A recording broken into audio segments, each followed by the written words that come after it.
The Federal Reserve's November 2024 assessment reveals mixed vulnerability signals. Asset valuations remain elevated in equities and real estate markets.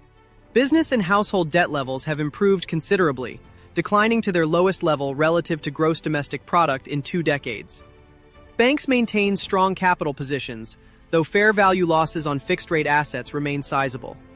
Funding stability shows divergent trends, with most banks maintaining adequate liquid assets.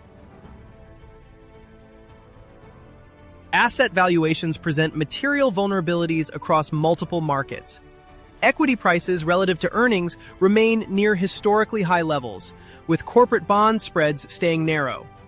In residential real estate, prices continue rising relative to rents, approaching previous peaks. Commercial real estate faces particular stress with office vacancy rates rising. Market liquidity has deteriorated, with Treasury market depth remaining below historical norms, which can amplify price swings during stress periods. Liquidity in other markets shows mixed conditions, with corporate bond markets remaining stable while equity market liquidity remains low. Household and business borrowing vulnerabilities have eased considerably. Total debt as a share of gross domestic product has declined to its lowest level in 20 years. Household debt remains modest relative to GDP, with most borrowing concentrated among creditworthy borrowers.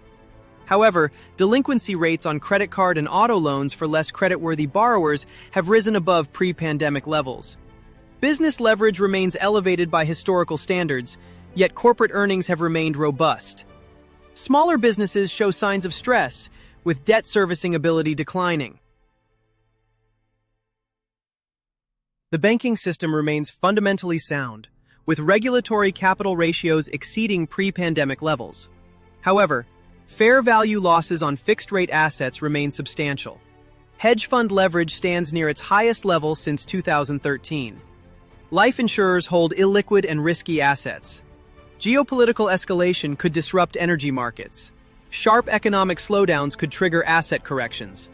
Fiscal concerns and cyber attacks pose risks.